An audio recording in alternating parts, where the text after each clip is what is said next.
Netanyahu वापस आ गया है और नेतन्याहू का पहला प्रायोरिटी ये है, वो तो कहता है, खुला कहता है, और उसके बाद मेरा ख्याल है उसने ये भी कहा है, तकरीर में कहा है कि next state which is very dangerous is Pakistan. Bharat Israel गठजोड़। भारत जनूबी एशिया में रिवायती हथियारों की दौड़ शुरू करने को तैयार है।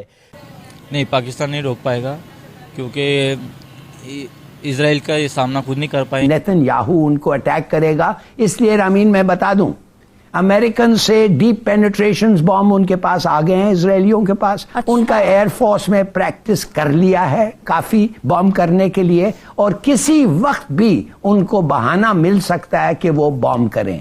ये जो तुर्की और टर्की एंड डेनमार्क के दरमियान जो मामलात चल रहे हैं और स्वीडन में जो चीज़ें चल रही हैं, ये कुरान का जलाया जाना वहाँ पे, और स्वीडिश गवर्नमेंट जो है दे अलाउ पीपल के वो दे कैन बर्न कुरान। इसमें आप देखें कि जेनोसिस आर्मीनिया, और आर्मीनिया से पहले वो कहाँ थे? इंडिया। जय हिंद दोस्तों। इजरायली की वायुसेना ने एक बार फिर से ईरान के अंदर घुसकर तबाही मचाई है। खबरों के मुताबिक इजरायल ने अपने सबसे बड़े दुश्मनों को निशाना बनाने के लिए किलर ड्रोन विमान भेजे थे। इस इजरायली ड्रोन विमानों ने इस्पाहान शहर में स्थित ईरान की ड्रोन फैक्ट्री पर जोरदार हमला किया है। अमेरिका के अधिकारियों ने इसकी जानकारी दी है। इजरायल ने ये जोरदार हमला अमेरिकी खुफिया एजेंसी CIA के मुखिया के दौरे के ठीक बाद किया है। इससे पहले इजरायल ने साफ कर दिया था कि रूस यूक्रेन युद्ध में यूक्रेनी सेना को हथियारों की सप्लाई नहीं करेगा। इजरायल की इस हमले से कंगाल पाकिस्तान खौफ में है। अच्छा, टर्की अजरबैजान की तरफ है और हम भी, और पाकिस्तान भी, और उसके लिए उन्होंने ये सारा कुछ एस्टेब्लिश करना है, इसलिए वो हमें मारेंगे। जब अमेरिका सुनने को तैयार नहीं है, अक़वाम मुत्तहिदा कोई इक़दाम करने को तैयार नहीं है। दूसरी खबर ये है कि इजराइल और अमेरिका की मिलिट्री एक्सरसाइजेस हो रही हैं। इंडिया कोई भी काम करने लगता है ना, तो सबसे पहले जो हमसाए उसके आसपास के मुल्क हैं, लाइक रशिया, अमेरिका, इजराइल, जिनकी उनके बाउंडिंग है, वो सब उनके आके ना मतलब स्ट्रॉन्ग उनको। और के शहर इस्फहान में डिफेंस मिनिस्ट्री कॉम्प्लेक्स पर ड्रोन हमले के बाद मशरक़ वुस्ता में तनाव एक बार फिर बढ़ गया है। अमरीकी हुक्काम का ये कहना है कि ये हमला मुमकिन तौर पर इजरायली फौज का काम है। देखिए, ये इसका मतलब ये है कि नेतन्याहू वापस आ गया है और नेतन्याहू का पहला प्रायोरिटी ये है कि न्यूक्लियर प्रोग्राम ईरान का ख़त्म किया जाए। वो तो कहता है, खुला कहता है, और उसके बाद मेरा ख्याल है उसने ये भी कहा है, तकरीर में कहा है कि next state which is very dangerous is Pakistan. देखिए, इजरायलियों को पता है कि ईरान के पास रॉ मटेरियल्स हैं, फैसिलिटीज हैं, और बॉम्ब मटेरियल है, और इनरिचमेंट कैपेबिलिटी है। वो एक एटम बॉम्ब आज बना सकते हैं, और बना लेते अगर IAEA का इंस्पेक्शन नहीं होता।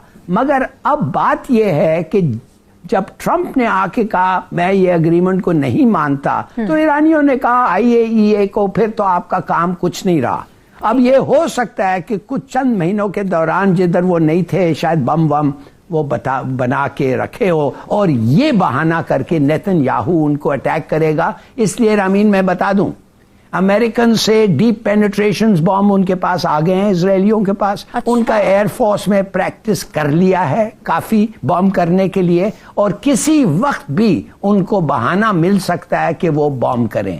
तो हमें तैयार होना चाहिए कि ऐसा कोई हिमाकत करेगा नेतन्याहू। ठीक है, और ये साहब, क्या मशरक़ वुस्ता की ये नई सूरत हाल ईरान और इजराइल के माबैन जंग का बाइस बन सकती है?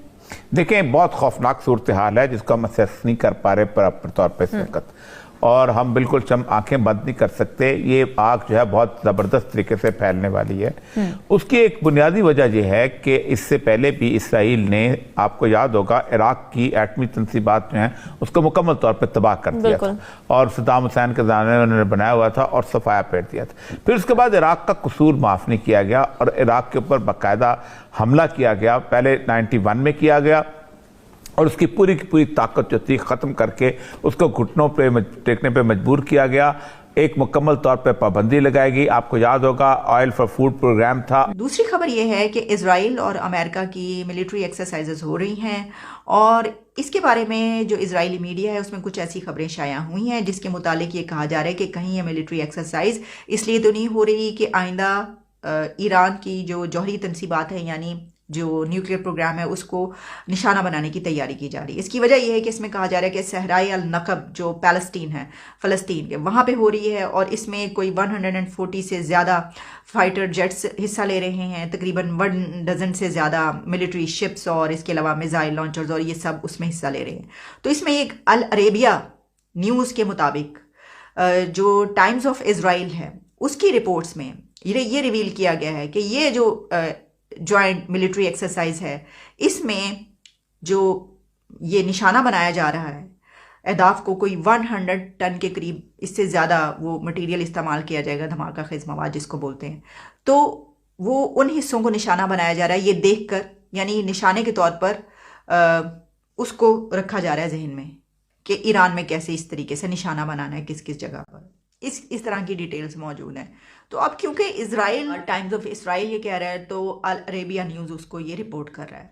تو یہ میں نے بات اس لیے کی کہ جہاں ہم پاکستان اور انڈیا کی بات کر رہے تھے کہ کیا ہم ایک اس ایسے موڑ پر آ چکے تھے کہ جس کی جو گواہی ہے وہ U S secretary former U S secretary بھی دے رہا ہے اور اپنی کتاب میں لکھ رہا ہے کہ یہ ہونے لگا تھا اور ہم نے اس کو روکا. یہ جو ترکی اور ٹرکی اینڈ ڈنمارک کے درمیان جو معاملات چل رہے ہیں اور سویڈن میں جو چیزیں چل رہی ہیں, یہ قرآن کا جلایا جانا وہاں پہ, آپ کیا دیکھتے ہیں؟ اور پھر جو ٹرکی ہے جو وہ کہہ رہا ہے کہ we want let them to be in NATO, یہ جو آپ سمجھتے ہیں کہ یہ کیا ڈیولپمنٹس ہو رہی ہیں یورپ کے اندر, how do you view this کہ سویڈن جو ہے وہ اس کے بارے میں ترکی جو ہے وہ اپنی حمایت وہ کہہ رہے ہیں اردگان نے کہا توقع نہ رکھیں, اور سویڈش گورنمنٹ جو ہے دے الاؤ پیپل کہ وہ دے کین برن قرآن.